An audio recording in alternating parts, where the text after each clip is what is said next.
Selamat siang, hari ini tanggal 3 Agustus, 3 September 2025. Kita ada di Gadok Farm. Kita lihat ini semua ada anggota aktif berkumpul. Kita mau dengar dulu dari ketua kita nih gimana arahannya nih. Ya kita ini, saya terima kasih kepada Prof. Desa, Pak Ridho dan si Bu Catur, si Bumul, semuanya. Memang di awal Pak Catur mau ke sini, saya terima kasih sekali karena memang saya membutuhkan juga masukan-masukan untuk kebun Gadok Farm ini terkait evaluasi kita di kebun kita ini. Memang dibanding tahun lalu lebih serentak bunganya tahun lalu dibanding Iya, sekarang. jadi Tapi memang ada, tapi ya sporadis itu. fase generatifnya lebih berhasil tahun lalu dibandingin tahun ini. Iya.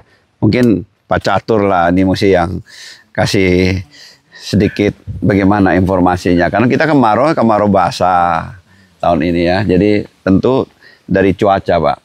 Memang secara letak geografi kita di selatan ya, ini udah saatnya sebenarnya di Agustus September gitu ya. Banyak yang memang mau buru-buru, tapi kita pikir saya pikir ini ada panasnya. Saya pikir lagi sabar. Mungkin pasti cuaca bersahabat lah untuk ke depan. Kalau kita banyak doanya. Katanya Pak Harya banyak doanya. Pak Catur. Pak Catur lah gimana Pak Catur? Pak Catur ini saya bilang, Pak Catur istirahat sedikit. Nggak ada istirahatnya, udah keliling semua. Jadi waktunya banyak untuk ini. Kalau si Bu Catur tadi bisa diulangi lagi tuh, Pak, sangat bermanfaat buat untuk YouTube kita kan harus dong. Ketemu, oh ini udah mata ketam. Ya. Kan belajarnya sama dengan si Boy dengan Pak Haryanto. Enggak, ilmu yang terakhir dapatkan adalah kami belajar, kalau bagi saya itu adalah tentang source sama sink. Artinya adalah sumber source-nya menghasilkan tenaga dan sink pemakainya. Jadi kalau dibilang bahwa durian itu secara alami dan takdirnya itu menghasilkan cuma 6 kali pucuk, Pak.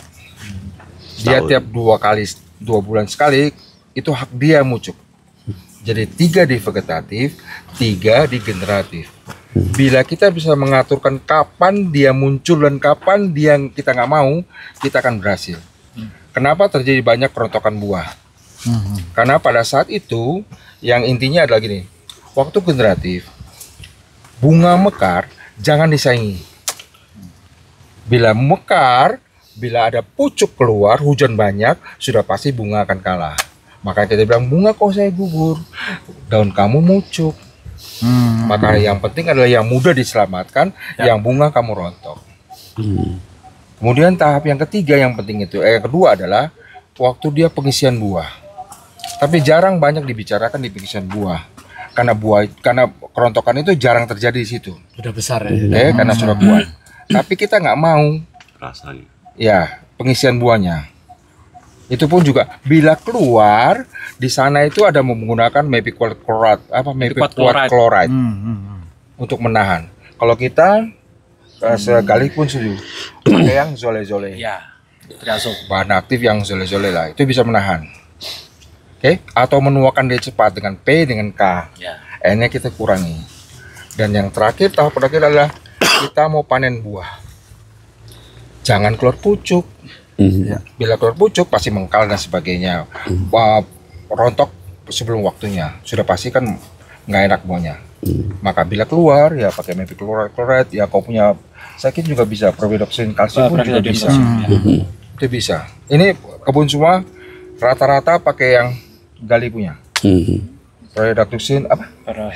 Prohexadion kalsium. Oh, ini udah program itu ya? Sudah, ini sudah.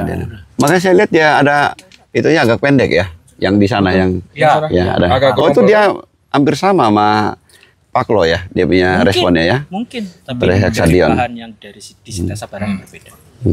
Itu di foliar. Foliar. Kalau bukan di tanah. Tanah ya.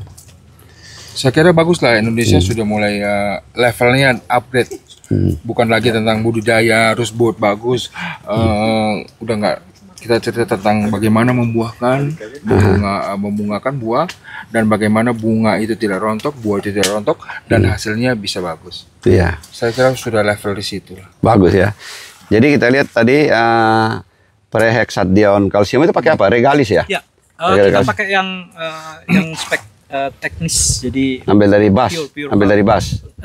kalau banyak dijualnya ya, tapi kita Iya. import waktu penelitian Iya. dari China itu. Jadi sekarang sudah banyak pakai Paklo, prehexadion. Ada yang sekarang lagi coba apa unikunasol. Mungkin Pak Mul bisa tambah sedikit mengenai hormon tadi. Kita lihat tadi Sini, Pak ada Mul. Sini, Pak Mul. apa? Biasa itu kan tanaman kan mempertahankan hidupnya. Jadi kalau ada tunas baru, tetap dia lebih utamakan tunas. Jadi yang lain-lain itu yang menghambat kalau energinya kurang kan mau nggak mau kan rontok.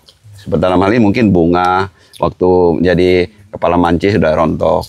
Seperti yang Pak Catur bilang matangnya prematur. Ya mungkin Pak Mul bisa lihat. Yang saya lihat kan sering ngomong Pak Mul mengenai ABA menuju ke etilen ya. Ya mungkin Pak Mul bisa tambahkan begitu. Pasca sudah keluar bunga ya. Ya, mulai dari awal aja Pak Mul. Tadi di keketuaan dari Pak Catur. Jadi hormon ini sangat berpengaruh sekali keberhasilan dari satu rencana untuk satu perkebunan. Ya itu dalam hal ini kan kita misalnya berbunga rontok, ya itu kan hormon yang kita berikan internal atau eksternal, gitu sebaiknya gimana. Sampai nanti pematangan akhir kalau bisa cukup umur sehingga nanti buahnya kita bisa dapat nikmati hasil yang enak gitu. Kalau umurnya lebih panjang otomatis lebih komplit ya Pak Mur ya. Itunya nutrisi yang ke buahnya. Saya dari sisi hormon mungkin deh. Nah, dari hormon ya. Jadi peralihan musim ini itu mulainya tanggal 3 Juli.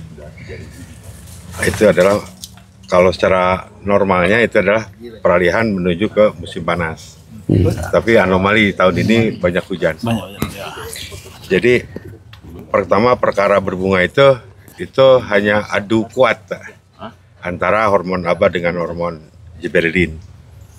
Jadi ketika kondisi mengering, artinya masuk kemarau yang tidak kita dapat di tahun ini, mengering itu dari tanahnya mengering, kemudian ada radiasi inframerah yang lebih banyak dari jam 7:30. Nah, kemudian di situ itu di bulan Juni itu masih dalam dominasi FLC sama SPF, Pak. Iya. Jadi pohon ini masih dominasi hormonnya itu SPF sama FLC, flowering locus C sama short protein vegetatif. Iya. Nah, ketika Juli kalau iklimnya cocok, apa artinya cukup panasnya, dia berubah menjadi protein besar trifosfat, Pak. Nah, ketika hormon ini bisa dipicu, maka kalahlah dua protein vegetatif itu. Artinya pohon beralih ke fase generatif. Ya. Nah, kemudian pada saat itu juga ada nutrisi yang tidak bisa diserap karena tanah mengering. Ya N ya Pak ya, N tidak bisa diserap, maka CN rasio meningkat gitu. Nah, maka keluarlah bunga dengan syarat tadi kalah dulu protein vegetatifnya dikalahkan dulu oleh protein generatif. Tapi tahun ini tidak terjadi. Tidak terjadi. Akhirnya teman-teman banyak melakukan shortcut ya. Jadi pakai jalan pintas menggunakan ethylene inhibitor yang udah lama digunakan itu kan Paklo. Paklo ya. Kali pakai Ya. prehexadion, Prehexadion kalsium. Pak Mardianto pakai unicornazole, Unicornazole ya. Itu triazole ya. ya, triazole. Terus ada lagi mepiquat klor sama mequat klor. Klor mekuat. Klor mequat. Jadi ini adalah inhibitor etilen semua. Tadi ya, kita ini ingin ingin hormon ABA lebih dominan di gibberellin. Nah, gibberellinnya diinterupsi. Ya. Kalau paklobuterol itu N-kaurennya tidak bisa mengikat N. N tersedia di tanah, air ada, maka paklobuterol ini di metabolismenya N-kauren tidak bisa mengikat N sehingga Paclobutrazol ini hilang. Giberelin ini tidak bisa diproduksi. Jadi ya sekarang yang hujan pada berbunga juga banyak. Saya di Lampung 204 pohon, itu 98% keluar bunga. Pak Ridho juga ada 76 ya? 100 lebih. 100 lebih malah. Program 80. 99% itu. Jadi kita menginterupsi kondisi alam yang tidak mendukung dengan bantuan ya tadi tidak kimia jadinya. Sama juga ketika N tidak bisa diserap, giberelin tidak bisa diproduksi. Akhirnya Aba meskipun tidak ada kering tanahnya, tetap Abanya nggak meningkat sebetulnya Pak. Cuman paklonya dihambat, maka keluar bunga juga. Nah mungkin perlu penelitian ke depan. Saya itu ada kecenderungan yang dikasih MKP 1 kilo Pak Catur, itu bunganya nyampe ke atas. Yang dipakai setengah kilo, cuman setengah dahan saja. Tentu pakai MKP Merauke Pak. Pasti. Jadi sebenarnya teori Pak Catur itu harus diikutin dari dulunya harusnya. Jadi nggak ini. Yang kebun yang RP, 1 kilo kalau boleh per tahu, pohon. nggak dipakai kan? Usianya Nggak dipaku. 5 Bapak tahun. cuma 5 tahun membedakan ke atas yang Tapi plastik semakin dengan tua harus tidak. semakin Tapi banyak. jangan Di plastik Sebar. juga keluar, yang nggak plastik juga keluar. dilakukan di air dikocor. Jadi Intinya ada dirawat, itu yang benar. ya dirawat. Kasih makan, investasi nutrisi ke pohon, bila iklim dia menunjang, Menunjang, di-flowering. langsung cepat. Ya, Pertama kali. kita kasih catatan dulu ya, Pak Mul Ya ya. itu tapi tadi butuh penelitian lanjut. Ini Ya. kan kejadiannya baru di Ya, beberapa orang. kita catatan juga, jadi orang tahu ya. Sebenarnya Paklo itu sudah berkembang dari tahun 1985. Prehexadion lebih duluan ya. Mungkin tahun 80-an, 1980-an. Itu semua sebenarnya fungisida sebenarnya, fungisida. Jadi berupa kalau Paklo set PT gitu ya Pak Mul ya. Nah, sebenarnya kalau orang sudah semprot di bawahnya nggak tutup plastik, itu kan masuk ke tanah itu yang agak sedikit riskan, berbahaya. Jadi kita perlu namanya Pseudomonas petida. Sebenarnya itu di M21 itu ada Pseudomonas petida, banyak yang tanya. Kita bisa beli Pak, Pseudomonas, jadi ditaruh.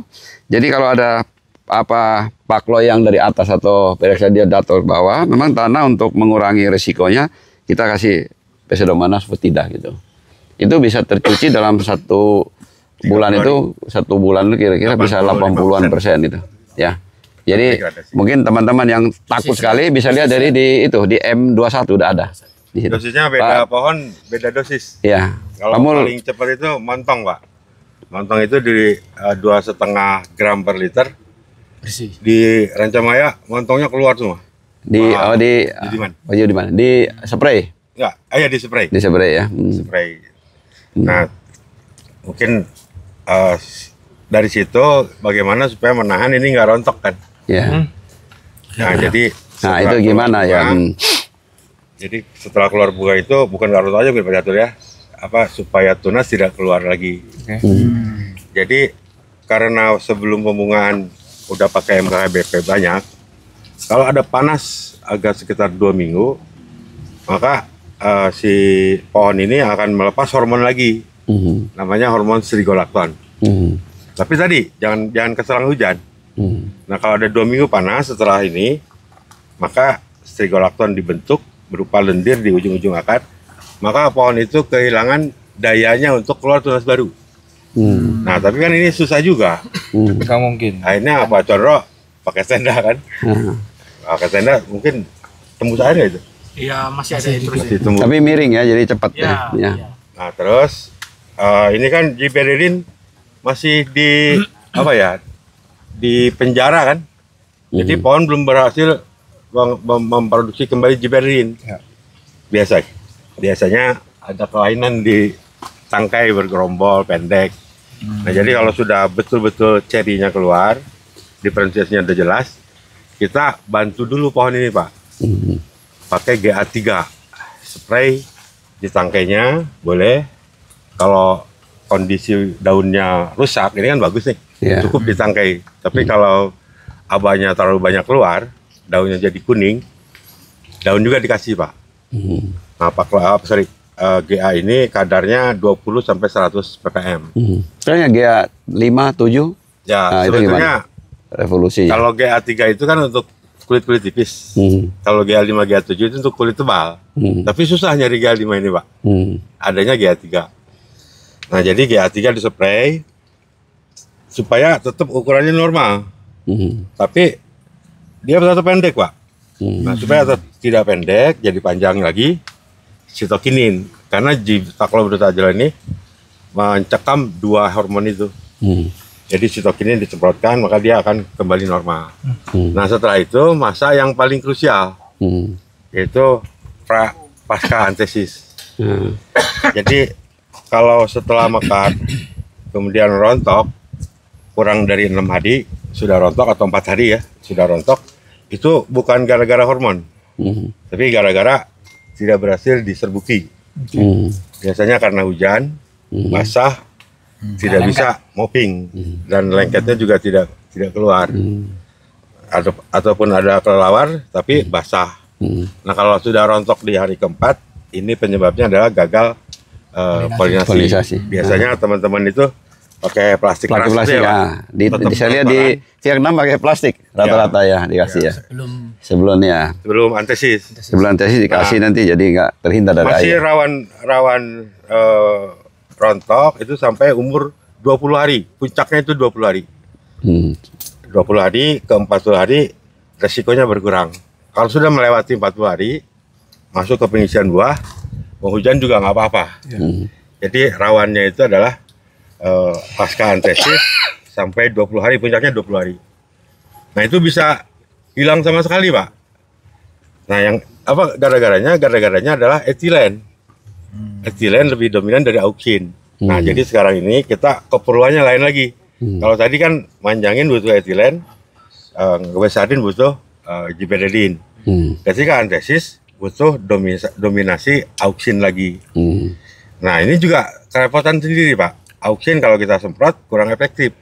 Jadi auksin itu minta tanah itu tidak jenuh air, Pak. Dia minta ruangan ada aerasi di tanah itu, ada gembur yang kering. Biar oksigennya banyak, Pak Mul ya. Tahun kemarin kan 4 hari hujan terus-menerus di Bangka Belitung tuh. Ya, Pak ya? Nggak nyisa, Pak. 4 hari tanpa jeda. Jadi air bertakung gitu kan. Akhirnya etilen dominan. Akhirnya ya kita selesai tahun kemarin. Nah, terus busut. Kalau di Belitung busut 50 cm mungkin agak aman ya, Pak ya? Karena tanahnya berpasir kan? Iya. Tapi kalau tanah clay masih bertakung juga, Pak. Nah, yang aman itu saya percobaan dibikin French drainage. Jadi di samping-samping kiri kanan ini di bawah busut ya, dikasih kerikil, dikasih perforated pipa yang berlubang-lubang. Jadi dia tetap kering, jadi aman yang pakai perforasi. Jadi yang kebunnya Pak Ridho yang di Jasinga dari awal kan sudah bisa di planning ya. Jadi nanti bisa ada pembandingnya kan, yang di Subang bagus, yang sini excellent. Ada lagi satu, Pak. Ini Pak Profesor nih, Pak Profesor belum ngomong nih. Ada lagi satu, Pak. Di Jatinangor, Pak Har lagi bikin. Jadi itu 3 sisi, tinggal 1 sisi aja. Jadi di planningnya ya. Nah, Pak Profesor, gimana ini kita udah ngomong banyak. Mungkin ada masukan apa lagi yang supaya petani ini lebih mantap gitu? Sebenarnya kalau yang tadi disampaikan oleh Pak Catur sama Pak Mul, itu udah sesuatu yang bisa kita terapkan ya. Artinya pengalaman dari lapangan. Nah, cuma masalahnya begini, audiens kita ini tidak seragam ilmunya. Jadi tidak mudah loh untuk mencerna apa yang disampaikan tadi. Betul sekali. Ya, mulai dari fisik pohon, kapan harus terubus, kemudian apa yang terjadi. Pak Mul lengkap sekali udah menjelaskan. Ya, ilmunya sama, jadi saya ngerti gitu. Tapi kan kalau petani biasa itu belum tentu sedalam ini pengertiannya. Jadi kita harus bikin suatu rekaman ya, artinya apa yang tadi disampaikan, coba nanti kita buat dalam kata-kata yang lebih ringkas. Apa sih Ya, harus dikerjakan oleh petani biasa? Ya, Begini, begini, begini, begini, begini. Sama Pak Sehingga- Catur, itu jagonya Pak Rido tuh. Sehingga Pak Catur tuh, Pak Catur. Pak Catur. Nanti ditambah tulisan nanti. Tambah di- tulisan. tulisan tulisan. di papan. Langsung kasih Ya, mereknya sama aja, profesor. pakai Merek, merek ya. ini, pakai Ya, apa ini. Ya. Nah, jadi jelas. Saya ingin meyakinkan bahwa apa yang kita sampaikan di sini itu sudah suatu pengalaman yang apa sudah terlihat di lapangan. Kita akan memberi arah. Nah, tetapi untuk menerjemahkan ini menjadi siap pakai untuk para petani dari pemula sampai yang menengah, itu harus ada suatu petunjuk yang lebih umum. Jadi harus kita ringkas lagi. Kemudian apa yang harus dilakukan?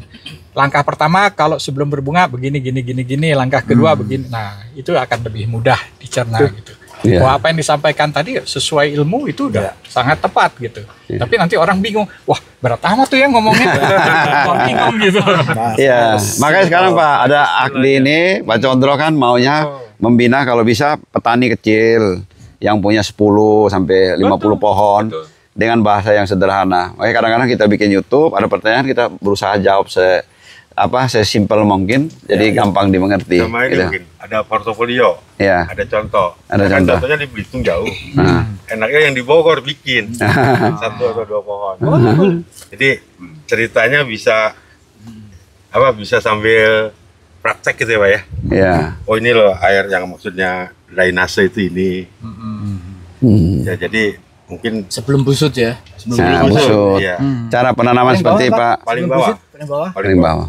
Enggak, sebelum kita mau kasih busutnya, Level tanah, Level gali, tanah, gali. ke bawah. Oh, untuk drainase seperti lapangan golf lah itu dia. Tumpuk Yang ya, seperti lapangan golf ya. ini ya, batu-batu atau kerikil, kerikil ya. dibungkus pakai geotekstil, ditimbun lagi pakai pasir, baru busut. Nanti Pak Har datang, dia udah lakukan di Jatinangor itu, di lapangan golf. Karena lapangan golf memang teknik Memang untuk seperti mengeluarkan supaya Cepat air. kering, Ya. hujan. Karena lapangan golf itu habis hujan orang udah langsung main, jadi harus kering.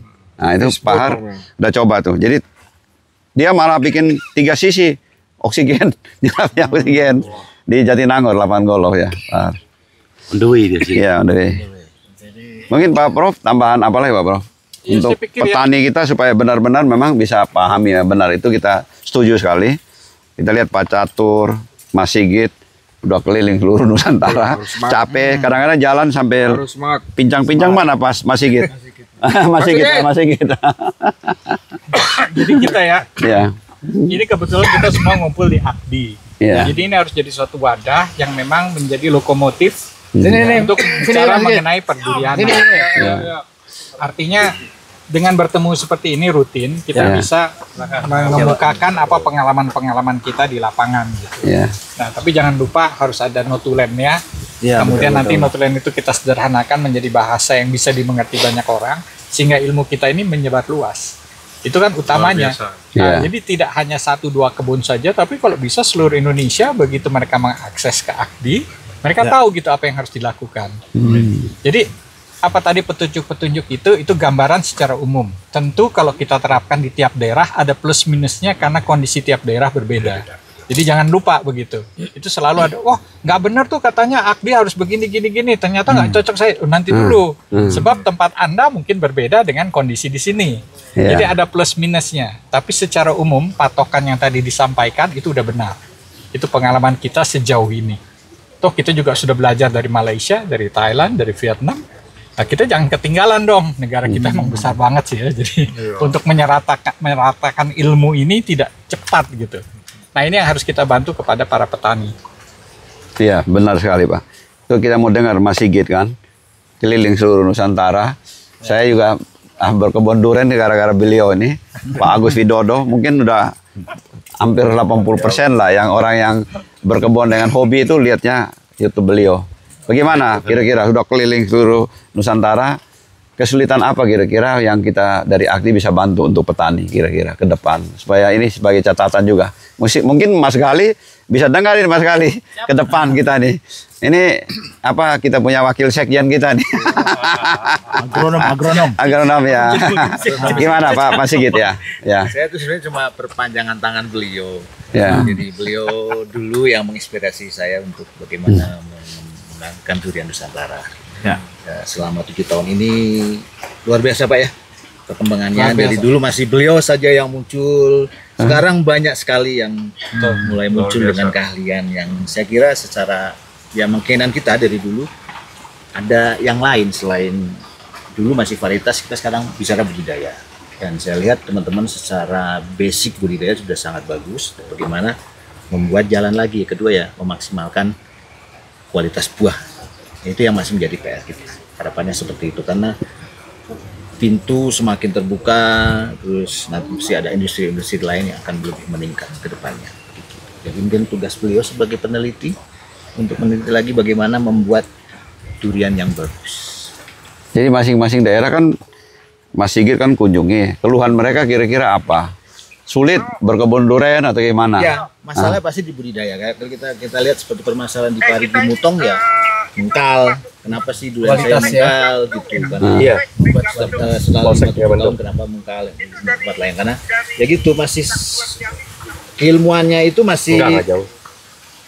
Apa? Kalau di kurva yang tinggi ada yang fluktuatif 5 kilo. Jadi akhirnya problemnya di situ. Jadi dengan harus ada, saya kira memang harus mulai dibuat bagaimana silabus atau panduan untuk berkebun durian. Walaupun berbeda-beda, paling enggak saya kira setiap daerah sekarang punya pentolan-pentolan masing-masing yang mempunyai ilmu untuk berkebun durian. Jadi sekarang jauh lebih mudah dibanding dulu kala gitu Pak. Jadi kita tinggal selangkah lagi, saya kira sudah sangat bagus. Ya, dengan adanya YouTube ini Pak, banyak yang bisa lihat. Banyak juga yang tertarik dari teman-teman dari grup kita aja, banyak sekali yang mungkin Pak Haskim juga lihat dari YouTube kita baru kebunnya ya mungkin ya. Temannya Pak Joy gimana nih? Paling banyak ini di Jonggol. Ada berapa grup ya? Kita ada beberapa grup. Pak Andi Matalata, Pak Andi Matalata juga ada mantan menteri, ada beberapa jenderal, ada beberapa pegolpar, beberapa bisnis. Makanya dengan masuk AKDI ini terus terang saya ini hobi sebenarnya. Hobi udah ke-5 tahun belum berhasil. Semoga dengan kita berdiskusi di AKDI, kebun kita di Jonggol dan komunitas kita yang di Jonggol, nanti saya akan memberikan informasi bahwa AKDI itu udah ada. Banyak ya Pak Bang ya di sana? Banyak, teman-teman ya, teman golf ya. Kan ada golfer-golfer Pak Cincing, Pak Joko, banyak sekali. Jadi semoga nanti ilmu dari AKDI ini bisa kita terapkan di Jonggol, begitu. Iya. Pak Moris, gimana Pak Moris? Saya Pak Moris kalau tiap hujan saya lihat di ini ya di YouTube ya.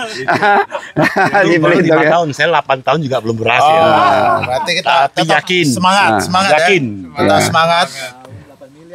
Jadi sebenarnya, jadi Pak Moris ini memberi semangat ya. 7 tahun aja pantang menyerah, pantang menyerah.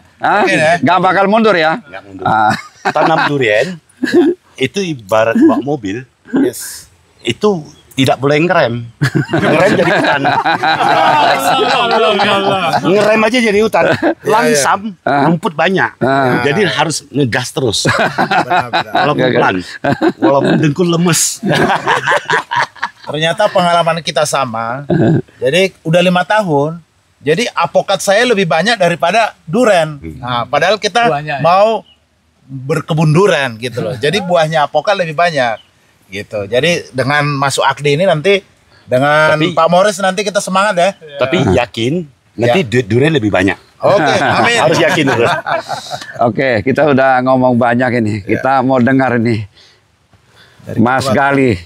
Ya, ke depan gimana nih Mas Gali? Ini kan Mas Gali ini baru aja Boy. Lulus ya. Dapat satu penelitian yang luar biasa udah diterapkan di sini nih. Prehexakdion kalsium. Bagaimana dosisnya? Bagaimana? Kira-kira banyak yang mau tahu jadi tuh. Setelah kita kan 1 tahun itu setelah panen kita cek tanah, kebutuhan pupuk organiknya berapa untuk kejar target persentase sel organik di tanah berapa, terus NPK-nya berapa. Nah, dalam paruh waktu sebelum menuju prageneratif atau pembungaan itu setelah kita pastikan sudah NPK sudah masuk dengan jumlah tertentu, kita lakukan induksi. Nah, induksi untuk di Gadok Farm itu tujuannya bukan untuk membuahkan di lain musim atau di awal musim, tapi untuk memperbesar kepastian dia untuk berbunga. Karena kita kan kebun tapi ya itu bentuknya usaha. Jadi semua biaya yang dikeluarkan itu kalau bisa kembali lebih banyak. Maka kita maksimum kita gunakan metode induksi menggunakan Prosadion kalsium. Dosisnya itu dengan volume semprot 15 sampai 20 liter itu 30 mili per 1 kali semprot. Kita lihat dengan interval 2 minggu 14 hari kalau dia flushing rate atau tingkat mucuknya ya, tingkat keluar pucuknya itu sudah mulai turun atau malah berhenti, kita stop. Sampai kita hentikan itu kalau kita yakin sudah benar-benar masuk musim hujan. Kalau belum masih awang-awang musim hujannya kita lakukan terus sampai dia berhenti flushing rate. Jadi berapa kali maksimum ya untuk kalau yang satu musim? Ini ada yang 1, ada yang 2. Udah berhasil ya? Ada yang ini mau ketiga, belum. Inilah masih ya kita tunggu. Tapi kalau MK lebih dulu dia sudah minggu ini Rabu kemarin penyemprotan keempat. Tapi kalau dilihat dari data keluarnya bunga itu lebih banyak oji ya. Itu berarti oji lebih responsif terhadap bahan ini daripada musangking. Karena saya menggunakan dosis yang sama. Mungkin ada adjustment dari volume semprot atau dari dosisnya. Begitu ya, Pak. Pengalaman yang dari Thailand boy mereka untuk montong sama MK itu MK lebih tinggi berapa kali? 2 kali boy dosisnya ya. Mungkin bisa dicoba. Memang MK lebih tinggi karena kita lihat dari Sen rasio sendiri MK itu hampir 20-an ya Pak Mul ya, kira-kira 19 ke 20 ya. Jadi lebih tinggi ya. Nah, jadi kita pikir montong ini lebih bandel, ternyata paling gampang. musangking lebih bandel untuk yang ini. Udah rewel bandel dia ya. Bandel. Jadi kita lihat sini kan banyak musangking ya Pak ya, banyak musangking. 90%. Iya. Tapi biasanya lebih bandel lebih mahal itu. Jadi makin bandel satu tanaman makin mahal dijual. Tapi memang kebun untuk tahun ini di Gadok Farm ini Pak Gali luar biasa ya. Ini saya lihat luar biasa pemeliharaan tahun ini bagus. Mudah-mudahan bisa berhasil dan bisa menghasilkan buah yang maksimal. Sehingga kita Indonesia bisa bangga bisa menghasilkan musangking yang bagus. Tahun lalu kita udah dapat 44 ya. Breed terbaik di sini. Musangking 44 waktu itu ya. 44 koma ya Boy ya. Yang kita makan di sini di Malaysia belum ada. Sini 42. Sini 41,8. 42 ya waktu itu ya. Ya. Saya bilang lebih enak sini daripada Malaysia. Ya. Yang Pak Condro buka sama Pak Edi itu wah itu. Ya, itu ada rasa itunya luar biasa. Itu cukup kaya itu, sudah kaya. Vanilanya itu kompleks banget. Ya. Oke, kita udah ngomong banyak.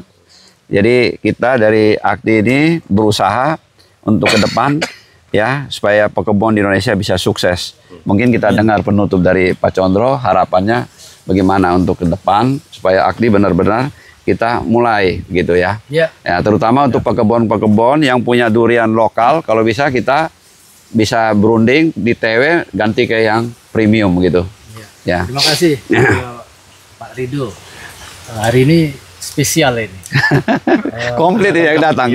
Asosiasi Kebun Durian Indonesia berkunjung ke Gadok Farm. Ada Prof. Reza, ada Sifu Mulyana dari dulu menyumbangkan pemikirannya, ada Sifu Catur. Pak Catur ya. Ada Sifu Rido. Kita ini ada buaya Pak Catur Pak. Generasi muda ini sekali dan teman-teman pekebun. Jadi tadi yang kita diskusikan itu kita nanti akan kita akan ini ya. Kalau sekarang ini kan Agustus September. Agustus ke September ya. Awal September. Di Agustus itu dulu memang serentak. Iya. Ya kita bermohon mudah-mudahan masih ada panas seminggu 2 minggu lagi September, jadi agak mundur mungkin bunganya. Sekarang baru sedikit. Amin. Mudah-mudahan masih ada panas lagi. Amin. Tapi kita ikhtiar. Tadi kita gunakan Trihexadion. Kita ikhtiar seperti itu dengan dosis 30 mili per pohon kali semprot 15 liter. Ya, 15-20 liter. Tapi nanti kita akan upload juga Kebun Gadok Farm ini setelah nanti selesai pembungaan, pembuahan. Begitu pembuahan, kadang-kadang kan petani apa yang dilakukan setelah selesai buah. Kalau saya di sini kan saya bersihkan. Jadi pohon ini saya bersihkan. Yang lumut-lumut karena di sini ini saya kerok, kemudian kita cat, kita kapur dengan ditambah fungi, kemudian kita pruning, matahari supaya masuk. Nah setelah itu baru tadi dijelaskan Mas Gali tadi masuk kebutuhan NPK-nya berapa, kita kembalikan disesuaikan dengan itu. Kalau itu saya Mas Gali yang Pak Rito dan yang lain yang tahu untuk ketemu CN rasionya. Seperti itu baru masuk ke MKP. Tapi tadi bagus juga, rupanya kita belum coba juga ya untuk nanti kita akan, dan di sini ini sering dipakai penelitian terus sama Mas Gali. Bagus. Jadi ada contohnya. Dipakai penelitian. Masa nggak ngeblong aja, ada yang menyarankan seperti ini, kita coba. Ya. Termasuk tadi kan, ada yang rencana apa tadi kita akan teliti juga berapa pohon itu, berapa pohon nanti kita amati. Nah, nanti juga kita akan coba yang teman-teman yang sudah nyoba dari rekomendasinya Pak Catur tadi yang 5 kilo, Pak Mul ya Kak ya, 5 kilo per pohon ya? 1 kilo. 1 kilo per pohon, lebih bagus pembukaannya daripada setengah kilo tadi dengan MKP Merauke ya. Itu bagus ya, kita akan coba ya, kita belum lakukan. Itu aja Pak. Jadi kita memang benar, nanti yang mudah-mudahan tolong dibuat sederhana.